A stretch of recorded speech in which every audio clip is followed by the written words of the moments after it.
I will call for white people like myself to put ourselves in the shoes of those African American families who fear every time their children go somewhere. I'm going to be talking to white people. I think we're the ones who have to start listening to the legitimate cries that are coming from our African American fellow citizens.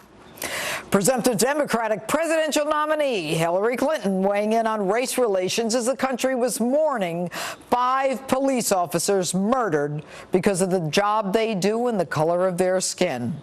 Joining me now with a reaction, former Florida Congressman Colonel Allen West.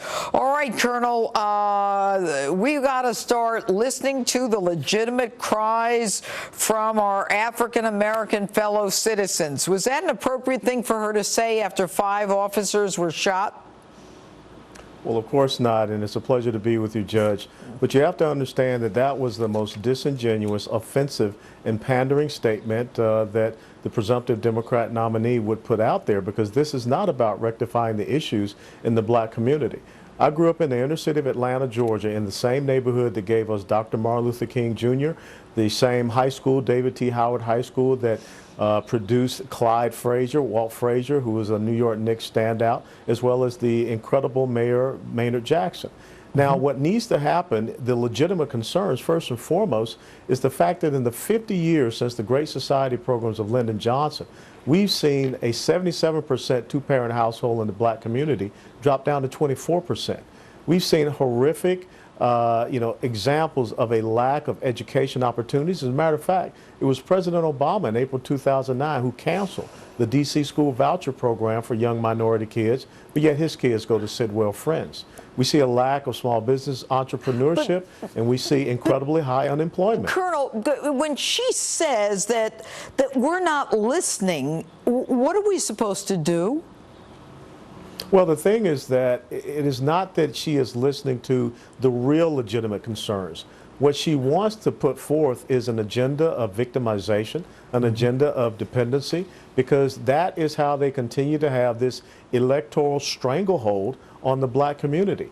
Because if they're talking about economic independence, if they're talking about economic empowerment, that doesn't bode well for them. Therefore, they have to talk about economic enslavement, and they have to continue to stir these and stoke these flames of racism, as you saw the Minnesota governor say, and as you talked about a little bit earlier in your show and your speech yesterday, where the president continues to shift the real narrative on this issue. Colonel, why is it that the public isn't discussing the fact that African Americans are worse off under an African-American president and an African-American attorney general, African-American, head of Department of Homeland Security, taking out the actual words of a shooter in Orlando, and then, scrubbing all of these reports, saying that they're going to start a civil rights investigation in Louisiana. We're going to provide assistance to local authorities in Minnesota. What is this about? They can't even say the word hate crime. Well, what it's about is a group of individuals in the Democrat Party, which really has become the new American Socialist Party.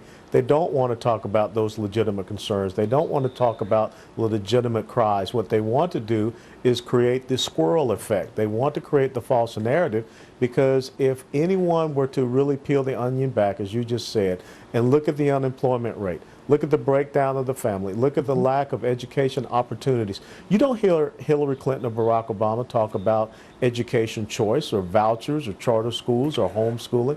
They don't talk about those things, which would really help the black community.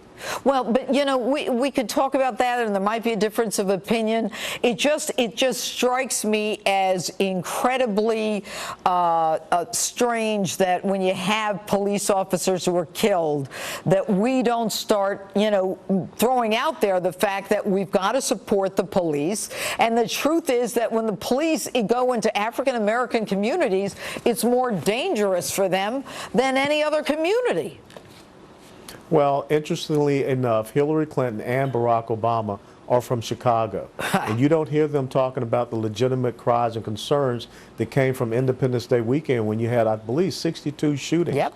And so this, once again, has to be realized by the black community that this is disingenuous. It is nothing more than pandering, and all they're trying to do is create more victims. And finally, Colonel West, what do you see going forward for law enforcement in this country? Well, I think that we have to continue to wrap our arms around our law enforcement community. The church that I attend in Dallas, Watermark, one of those officers that was killed is a member of that church, and we reflected upon that today. And so we've just got to reach out and let them know that the voices that they hear are the voices of a minority, not the voices of those of us that stand with the thin blue line. All right, Colonel Allen West, thanks so much for being with us tonight. My pleasure. Thank you, And more Judge. details